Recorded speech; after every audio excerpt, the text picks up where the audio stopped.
বোতাম দেওয়া টপ বানানোর জন্য প্রথমে আমার কাছে একটু কাপড় ছিল, সেটা নিয়ে নিলাম। এরপরে লম্বায় নিয়েছি 23 সেমি এবং চওড়ায় নিয়েছি 20 সেমি। কেটে নিলাম কাপড়টা। এটা হচ্ছে পেছনের পার্ট এবং সামনের পার্টের জন্য সেম 23 সেমি এবং 10 সেমি চওড়া নিয়ে কেটে নিয়েছি। বেশি কাপড় ছিল না, তাই দুদিক থেকে কাপড়টা কাটতে হচ্ছে আমাকে। লম্বাটা ঠিকই আছে, শুধু চওড়াটা 10 সেমি। এখন গলাটা 3 সেমি এবং পুটটা 3 সেমি নিয়ে গলাটা ডিপ করব 3 সেমি, পেছনের গলাটা এবং বগলে দেব 7 সেমি দিয়ে কেটে নেব। ভালো করে সুন্দর করে কেটে নিয়ে সামনের গলাটাও ওরকম 4 কোণা হবে। সামনের গলাটাও 3 সেমি এবং পুটটা 3 সেমি নিয়ে সামনের গলাটা 4 কোণা হবে। গলাটা লম্বায় 5 সেমি নিয়ে এবং বগলটা সেই 7 সেমি নিয়েই কেটে নেব।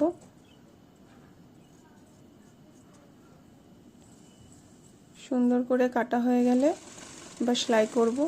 প্রথমে গলার পট্টি, সামনে বোতাম হবে সেজন্য বোতামের পট্টিটা বসিয়ে নেব। এটা সামনের দিকে বসিয়ে উল্টো দিকে ঘোরাতে হবে। এখানে বোতাম বসবে। একটা চাপ সেলাই দিয়ে নেব, তারপর আবার উল্টে একটা সেলাই দিতে হবে, ওটা হাতে দিতে হবে। আর এটা পেছন দিকে সেলাই করে সামনের দিকে উল্টে নেব দুটো পার্টে।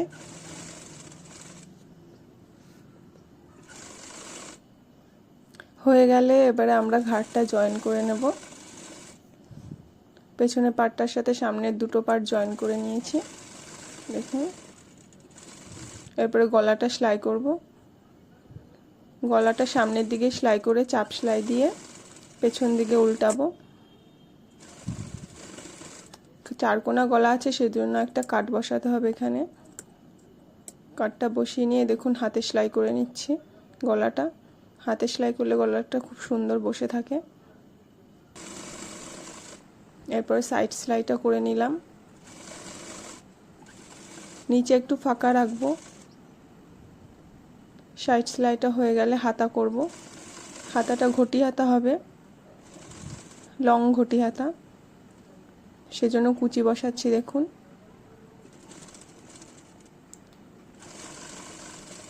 কুচিটা বসানো হয়ে গেলে সামনেও কুচিটা বসাবো, যেখানে কাপড়টা জয়েন করব। আর একটা সামনের কুচিও বসানো হয়ে গেলে এবারে পাইপিং দেব নিচে, ব্ল্যাক কালারের পাইপিং।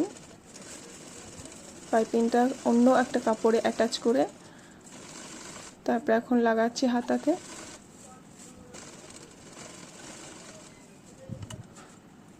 হয়ে গেছে আমাদের হাতা অ্যাটাচ করা। এখন নিজের মাপ অনুযায়ী সেলাই করে নিয়েছি। দেখুন কত সুন্দর লাগছে।